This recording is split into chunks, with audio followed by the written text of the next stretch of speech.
French law enforcement staged a series of raids over the past 24 hours, culminating early this morning in France with a standoff with a number of terrorists in a Paris suburb. Over 5,000 rounds of ammunition were exchanged between French police and the terrorists. Explosions were heard, up to 7 explosions, including one of the terrorists in that location using a suicide vest.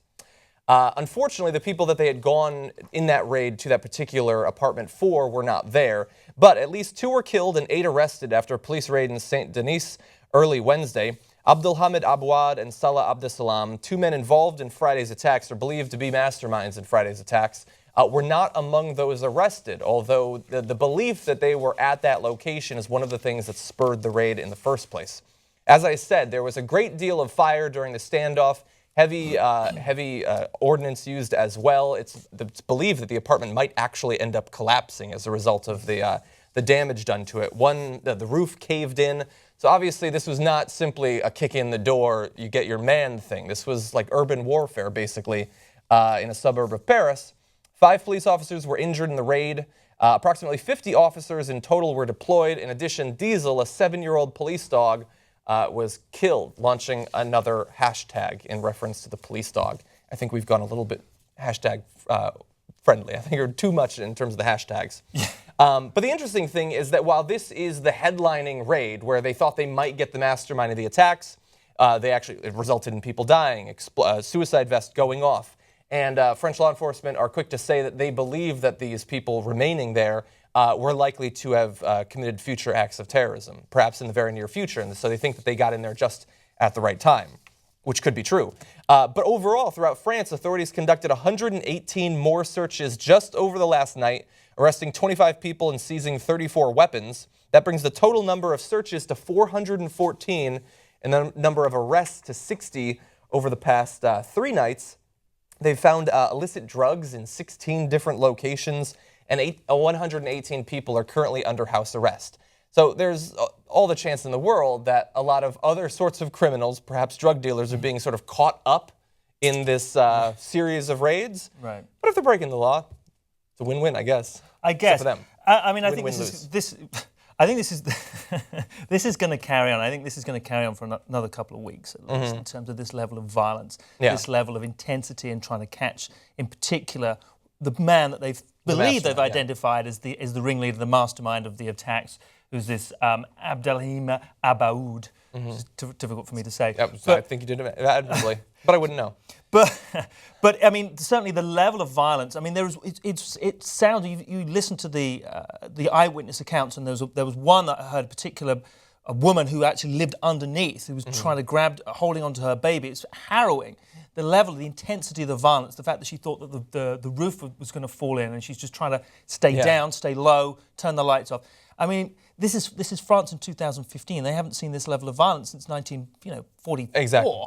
I mean, it's a mile from the stadium, apparently, or less than a mile. You expect to hear this sort of like taking down an apartment building with massed gunfire is something you would expect from Syria or from Iraq or Afghanistan. You don't expect it right across the street from cafes. Right.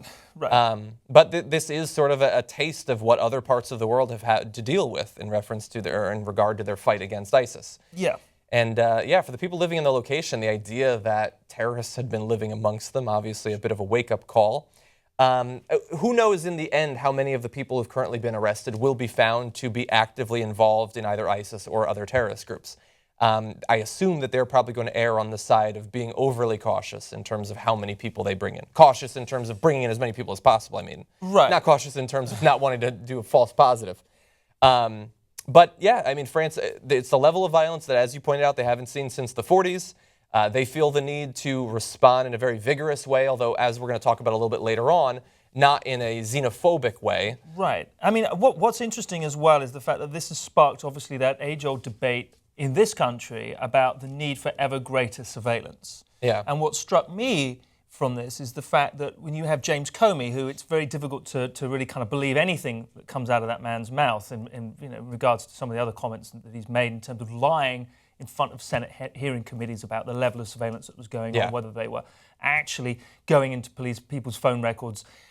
He now says, well, we need ever greater powers. This just demonstrates that. It's a surprise.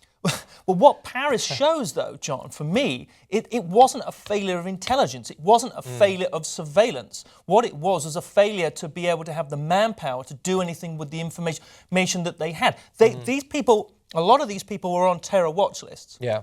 A lot of, forgetting that the guy who may or may not have come through Liros, and we'll talk about that, as you said, a little bit later. Putting that aside, the rest and the majority of these individuals were already on terror watch lists. So it wasn't as though they didn't have the surveillance capabilities. It wasn't as though they didn't have the information. They weren't trawling in the way that they want. So the knee-jerk reaction that I find disturbing is the fact that you get it from the right, and obviously we get it in the anti-Syrian, anti-Muslim sentiment that we're going to talk about. But you get it in terms of this shows that we're on the right path and we need to revisit the whole encryption situation. Yeah. The fact that they want to build in, they're now asking Google and Apple and Yes, whomever I to just build did a final judgment on that. Oh right, so sorry, Exactly, to build these back doors. Yeah. Which, again, just so that they can get access. But if there's a back door that they can get access to, there's a back door that else can get hackers access to. can get access to. Yeah. So yeah, and I would rate generally the ability to access systems that they're not supposed to. I rate hackers generally more higher than the government because there's a million of them at the very least. And you can expect that if they do build these in, first of all, if it ever becomes public that they're doing that, their shares are going to tank, as they did when it was believed.